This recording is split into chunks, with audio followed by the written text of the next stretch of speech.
Hello everyone, in this video we're going to be working on an underground bunker in Strangerville for up to 34 sims because I am going to be using the residential rental kind of lot, and this is like a really big vault. There's going to be, I think it's 12 sections. There's only going to be 6 actual units for rent, but I ended up adding a lot of community areas so that it could work as a vault, like the ones that you might find in Fallout. And this was really inspired by the game Fallout Shelter in a sense, because many of those rooms are inspired by the rooms that you will find in that game. And I also took, of course, a lot of inspiration from the new series that has come out recently. So we're building here in Strangerville, and I thought that it was perfect to build in here because I had just gotten this game pack and I haven't done any gameplay with it, but I thought that it would be really cool to start a legacy and actually play the storyline of Strangerville here in this kind of lot, because it gives you the sense that you could block out any unwanted visitors that might be possessed. And I really wanted to build this in an area that seemed like it was close to a population center, but that it wasn't like in a downtown really. So there's this big lot where you normally find an airplane that has crashed down, and it's right next to the highway, and I thought that it was perfect to use this lot for that purpose. I will be re-adding that big airplane that has crashed down, but I also decided to include this smaller one that comes with Jungle Adventures. And actually building this made me want to make a whole version of Strangerville that has been turned into a wasteland, so I might make more of those. Let me know if you would be interested in seeing them, and it might take me a very long time, but I have such a vision for it. And now I am adding those airplane pieces and the engine as well. And I thought that it was a really cool thing that really gave it that apocalypse look to it. And I also added a bunch of cacti and plants so that it would look like it was kind of overgrown, or as overgrown as you can have the desert. I also added these piles of dirt and these rocks, as well as some stuff that is broken, like these cars and this area where there was a sign once.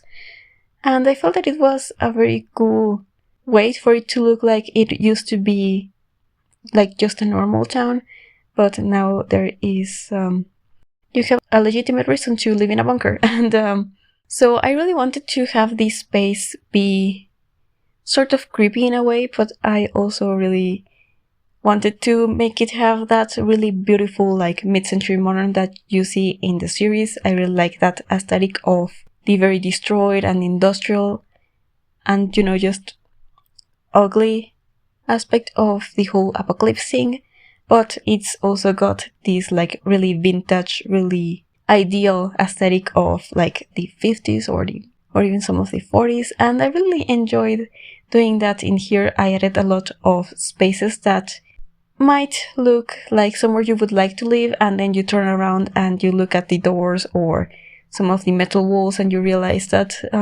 this isn't that ideal situation that it is trying to look like. So I am using that really big door, and then there's a sort of lofted entryway, and then right below it you have this overseer's office with a desk with a computer and that listening station, as well as a bunch of these screens so that you can have an idea of what's going on outside, because I was thinking that the dwellers from this vault do go out and explore sometimes, and the overseer needs to be able to keep track of them and also, just have an idea of what is going on the outside of this place.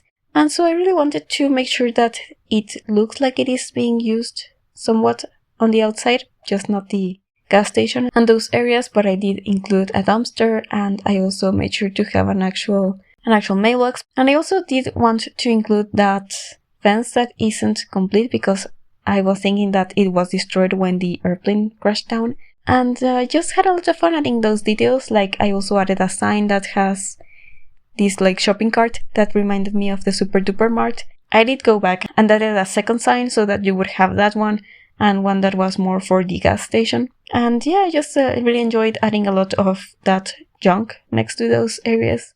But here in the downstairs, almost everything looks really pristine. There's a few items that aren't exactly clean. There's rusted water tanks or water heaters and stuff.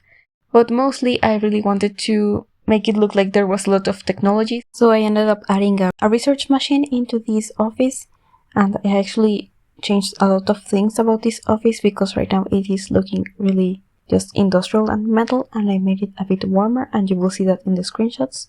And this gym has like some of the more high-tech fitness equipment because I figured that it's really important for dwellers to be like in great physical condition if they're going to be going out to explore the wasteland and going on quests. And I did really base this on the Fallout Shelter game. I used to play that a lot. I haven't played that in forever, but I really enjoyed it, and I really liked having these really big vaults with the diners and everything. I don't know, I really enjoyed it, and so I decided that many of these rooms would be directly inspired by them, so I did include the gym and the diner and like a water treatment plant and so on. And this is actually just going to be like the first half of the vault because there are a lot of rooms in this lot. I think there's 22 rooms plus the 12 hallways. I am not entirely sure because I tried to count the bathrooms and the bedrooms as separate in the apartments, and I am not sure how many of them there are, but there are really a lot. But now we have finished working on that gym, and we are moving on into this gardening area, which is just for like crops and stuff because I didn't include like a second farming area, but that doesn't you're not going to be able to see that in this video. But it made sense to me to separate them because I wanted this to be kind of flat and long so that it would be easier for gameplay, and it would also resemble the way that Fallout Shelter is laid out. And if you wanted to download this, and it is going to be on the gallery under my ID, which is Veranio, very soon, just after I have uploaded the second part of this next week, you could easily just draw out more rooms and expand the vault if you wanted to include more rental units, if you wanted to use that cheat, which I am not sure if it is a safe cheat to use or if it might break your game, but I mean, that's why I only kept this to 6 units, which is the normal maximum. But you could also add like a number of other community areas if you wanted. And there's plenty of space and plenty of hallways so that everything would be easy to connect to the other rooms. But here we're working on this first apartment. I have already laid out the kitchen, and I added the windows next to that doors, and I added some tiny curtains to them, and I thought that was kind of cute and also kind of funny because they look like really like perfect suburban curtains that you would have in a kitchen. But I did keep some of these walls with this metal texture, and I also wanted to include like patio furniture, but in that very industrial hallway. And I thought that was an interesting contrast to have. But inside I am using a bunch of these mid-century modern kind of furniture and the vintage appliances like the fridge and the stove, and I really enjoyed using that. Also, this carpet looks really vintage to me, and the tile is also kind of old-fashioned. So I thought that it was a very cool thing to have. Also, this fake window was something that I really wanted to include so that it would add to that artificial aspect of it, and I was thinking that these flowers are just like plastic flowers so that they wouldn't need to be kept alive or anything. And yeah, I am also adding this rug and this tile that is very old-fashioned as well, but I did add some lighting that looked a bit more like industrial. Those are from Strangerville, but all of the other technology is like really vintage that I have mentioned, such as that television and the record player. Oh, and I also really wanted to add those trash cans that look like soda cans, and I used the blue swatch because it really reminded me of the Nuka-Cola Quantum designs, so that's what I decided to include in here, and I really based this apartment around this color scheme that uses a lot of orange, even if the bedroom is a bit more blue. Because I wanted this to be a warmer space, the one that is downstairs, I just copied and pasted all of these rooms, but I changed some of the swatches and even some of the furniture pieces, because I was thinking that some of them were issued by, well, all of them would have been issued by Voltec, but maybe some of them are in different colors for some reason. And one thing that I really liked doing was to size of the painting so that it would be a custom headboard. And then I added this bed from Eco Lifestyle that has like a more industrial metal base.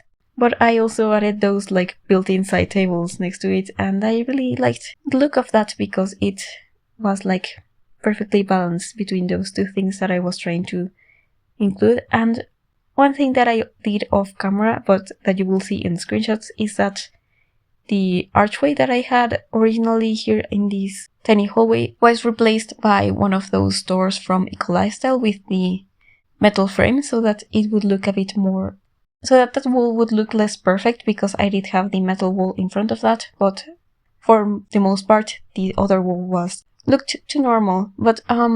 But we are finishing decorating this bathroom, which is going to be the only bathroom for this unit, and then we're going to be decorating that child's bedroom. And I decided to have bunk beds in there because it would be like it made the most sense for a small space like this apartment. And I also included some toys that reminded me of like Vault Dwellers because they seem to have jumpsuits. And I also added that cloud lamp so that it would look a bit more outdoorsy because there's no window in this room. And I also added some of them to the gardening area because I wanted that one to look like it was really trying to look like the outdoors. And I have now copied and pasted those rooms, and I am changing these swatches. This one is going to be a lot less saturated than the other one is. I used a lot of gray and blue, and it is really similar to the one that is upstairs. I used a lot of the same furniture, and even if I did change some of the items, I did keep like the same look of it, like this. I am using the same rug, I just changed the swatch, and I did change the couch that I was using in here, but I kept a lot of the furniture the same. And this actually has a normal wall height. The one that I have upstairs has the medium wall height. Because of some of the items that I have upstairs, I decided that it would work best. But that was for the overseer's office, I believe. And so maybe that other apartment is a bit more expensive. And these are both starter price apartments. They are both under 20,000, I believe, and maybe the one upstairs is a bit over that price point, but if you moved in a family of more than one sim, you should be able to afford it. So maybe that other apartment is a bit nicer, and maybe that's where the overseer and their family live, and this downstairs apartment is mostly the same size except for the wall height, but it is still a very nice apartment. I also included like a studio apartment that only has room for 2 sims that only has room for a double bed. And I also included some dormitories where you could fit 8 sims in bunk beds, which is, I mean, something that you could do if you wanted, just so that you could have more sims in here. But of course you could also modify them so that it would suit for whichever purpose you would prefer. And and one other thing that I liked to do was add this body figurine with the blue base and that is waving because it reminded me a lot of Bold Boy. You could just pretend that he has his thumb up. And that's really it for this video. Thank you so much for watching. Do stay tuned for part 2, and I hope to see you soon.